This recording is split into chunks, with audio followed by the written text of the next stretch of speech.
Nigeria is becoming one of the preferred business destinations, at least here in Africa. And as I said earlier, it's not a problem that we are oblivious of. It's something we keep talking about all the time. But as an operator in the manufacturing sector, I'm sure you know that there are so many things that have been put in place by government using regulatory agencies and enforcement agencies to try to make things better for manufacturers here in Nigeria. But has that changed in recent times?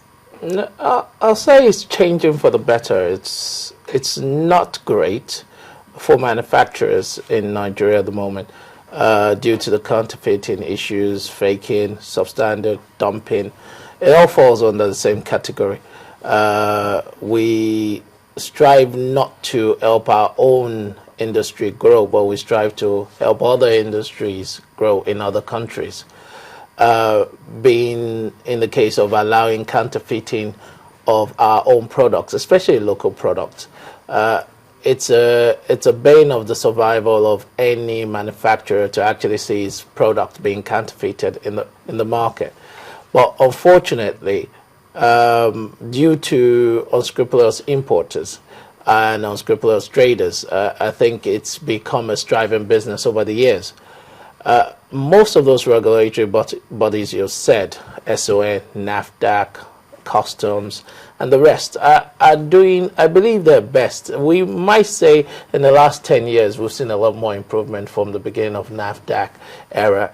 And now we're seeing SON under the current management, DG, actually improve things. But they still have a long way to go.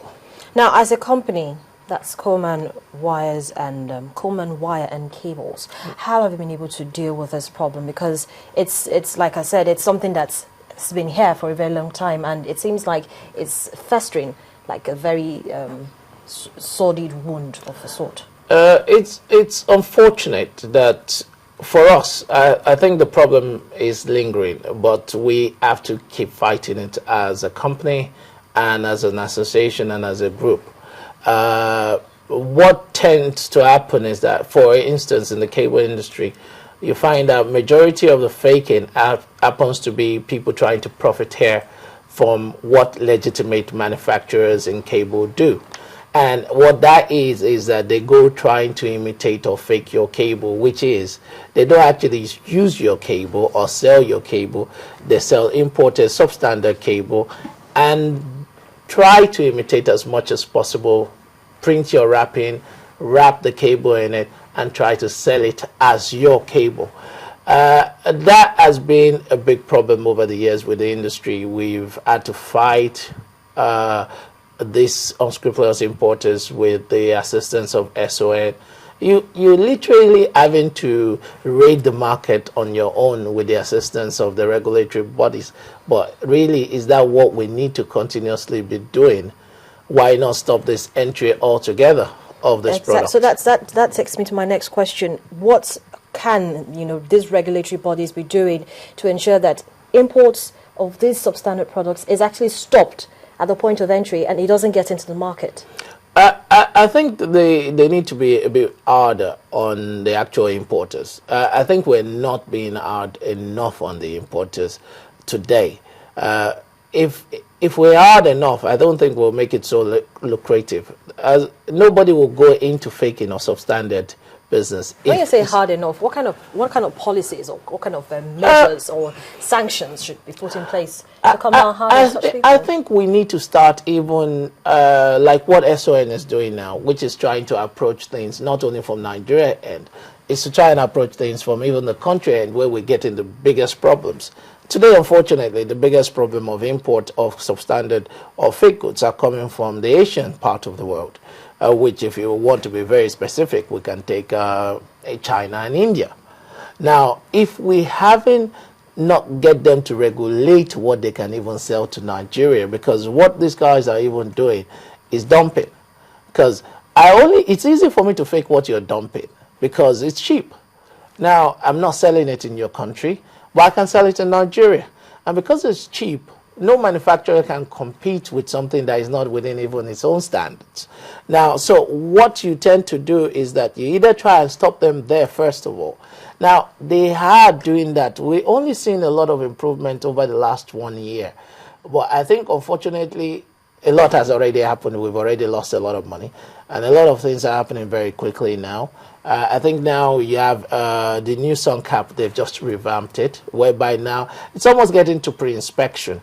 Since it started, I think, in my own fair view, we've seen improvement, because now they're actually checking what these people are actually going to load into the container. Does it meet the specification of Nigeria? If it doesn't, why are you loading it in the first place? Now, unfortunately, it can make importation more cumbersome, and it might delay things. But if it delays and gets me benefit of actually being able to compete at par with what is coming in, I really don't mind. But then when I'm not competing at par, and then you bring the product in, and even worse of all, try to imitate my brand name because you believe the brand name will allow you to sell at an higher price, that is what encourages counterfeiting. Nobody counterfeits not to make more profit. They counterfeit to make far more profit than normal. It's an abnormal profit issue. If you have counterfeiters doing this to you, how does the company break even? Because you're losing so much revenue. How do you get to record profits, and how do you get to pay for your overhead, pay for your staff, and the rest of it, and even still make yourself relevant in the industry? It's unfortunate. You have to have one budget for actually running your business, and you might have to put another budget for actually stopping counterfeiters. But in my fair view, I think for counterfeiting to work, you must make it as profitable as possible for them. Now, for counterfeiting not to work, you must make that product not profitable. Now, not to make it not profitable means you must make it available. Unfortunately, it boils down to the manufacturer again to actually make his product very available. Now, if the product becomes scarce, you most likely have a situation where someone wants to imitate it, because it's going to be more profitable when there's scarcity. So it's also more work for the manufacturer. You always have to make sure your product is on the market to stop any counterfeiter from imitating your product. I think, in my own view, that is very critical to even stopping any imitation, because if I make my product available, I have enough distributors, I have enough buyers. Now, in the situation where a lot of people actually are using your product, they're not too keen on allowing other people to spoil their own market to enter it. Now, but you cannot do it alone. You still need the regulatory bodies to actually do their work, whether be it in our industry, maybe in pharmaceutical. Pharmaceutical, I think, has gone a lot better now. Let's be fair.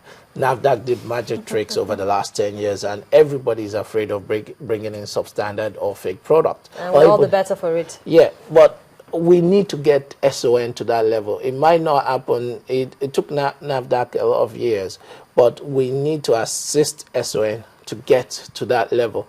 If we are in that same level of standards of product, I think faking the cables will be very difficult.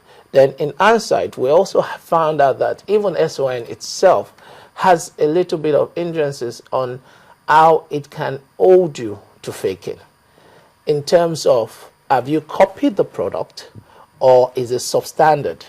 Now, where it comes to it coming into copying the product, there are gray areas with what they can try to do for you.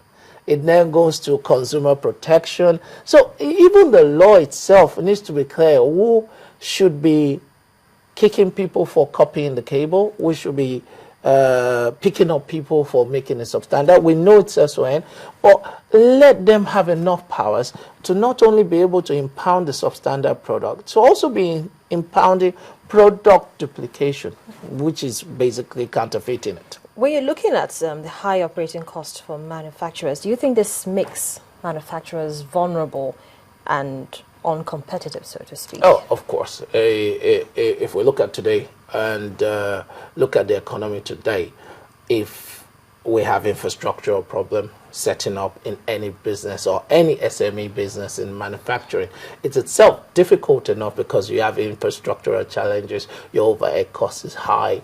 I always tell people now that Nigerians are no more cheap, even in labor. We're actually quite expensive. Now, if we look at all those infrastructure issues, labor issues, then you now deal with the actual issues to deal with the running your business and then looking at the counterfeiting of your product. Your survival is next to nothing. If you survive the first 2-3 years of counterfeiting, you should be really happy that you're still surviving. Well, you didn't say anything about challenges of financing, because that's what I know really disturbs businesses in every sector, be it manufacturing, be it in textiles, be it in agriculture, is the issue of financing. So has financing to manufacturers improved lately? I think financing has improved. Not greatly. I think more towards the medium to large size. Towards the SME, no. Let's be fair on them. For the medium and large, we seem to have focused the last 5 years of revamping of the financial sector from the CBN side to that of the commercial banks onto medium and large scale. Now, unfortunately, SMEs, it's a very difficult thing for a new startup manufacturer to get funding, because the criteria for funding in Nigeria in any manufacturing sector is so tall an order that really sometimes the word I use for one of the bankers that said it's more like divine intervention. So, unfortunately, we're in a situation where we're getting into manufacturing on either our passion or divine intervention or getting help for finance. So that literally is our problem. Now, we know for a certainty that we have regulators and enforcement agencies. Would you say that these agencies have recorded much results as effectively as they've been charged to? Not totally. Improving, yes, not totally, because if they are, I say, greatly doing well, I think the situation of the country will be a lot better than it is. But they have successfully tried to stifle cash flight, so to speak. Okay. Because we've been having issues with tax evaders and the likes of it, with the importers and all of that. But I'm sure some of these regulatory agencies have been able to stop you have to give kudos to between the central bank and FRSC and SON. There's new e-form registration now. That's changed the schematic of actual importation. Prior to that, you could pick any form and import and write anything on it. Now, the e-form system needs first your TIN number must be valid. That means you must have paid your taxes, paid your VAT, paid all regulatory taxes necessary for you to even go to the next step. Now, once that started about 3 months ago, I think it's changed the schematics of importation into Nigeria. Statistically today, we believe we've been notified that there's 25% less FCUs, which is main containers coming into Nigeria this year alone.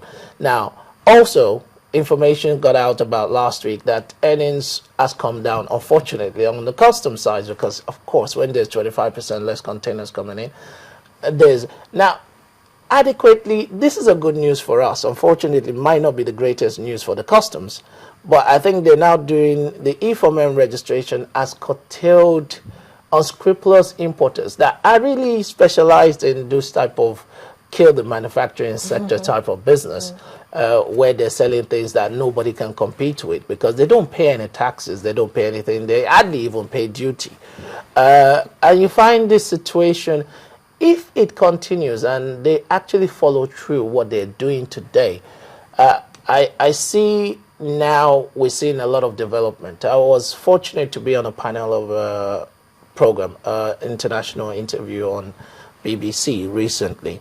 And it was quite fascinating that there was one question that the interviewer asked everybody. We were about 60 to 100 of us. We were on the panel. But he asked, is the economy improving, or does anybody think the economy is not improving this year? And literally 100 people, nobody pointed hand up to say it was wrong. He had to ask the question again because he was waiting for someone to say the economy is not improving. But because we know that for a certainty. Let's look at our economy. Let's look at our own numbers. Manufacturing sector contributes less than 5% to the nation's GDP. So where are we getting it wrong? if that person who is supposed to be a foreign interviewer, a foreign journalist, knows how badly manufacturing sectors are affected, not just in Africa, but across the world, where are we getting it wrong? How can we improve the manufacturing sector to the extent that it can contribute more than what it is contributing right now to the GDP? And we're not just talking about numbers on the paper. We're talking about what we can see, tangibles. I think the improvement and the solutions are right there in our face. The government knows it. We as individuals knows it. Now, the first key factor in any manufacturing sector is the ability to get capital. Now, capital is something that needs to be available. Now, if I don't have capital in anything, whether working capital, whether capital for startup, forget manufacturing. It ain't going to happen, because manufacturing is not something you get into and like trading and you say in 90 days or 180-day cycle, I'm out of the, I'm broken even. It's not going to happen. Well, facilities have actually been put in place to encourage manufacturers. Let's be fair. Is facility put in place for long-term finance or facility put in place for short-term finance? We need to try and define this too. Now, on short-term finance, a lot of facilities are available in Nigeria. Let's be sincere on that one. Now, on long-term finance, it is not there.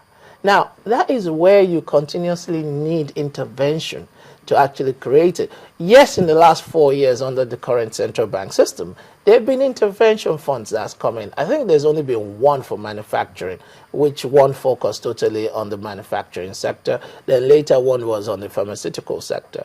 I don't think the country has grown enough for you to do a one-off and go away. $2 billion will not solve Nigeria's problem. We're already stipulating over $10 billion will not even solve our power problem. So how the heck do we want to actually solve the problem with $2 billion in one go? Yeah, so unfortunately, the manufacturing sector has not seen enough money for long-term financing. We should see more 10-year, 15-year CBN intervention through commercial bank. Yes, nobody wants to lose their money. Neither do we want to say it's part of national cake and collect the money and pocket it. Yes, fine, they did it the right way by going CBN, BOI, and commercial banks. Continue it.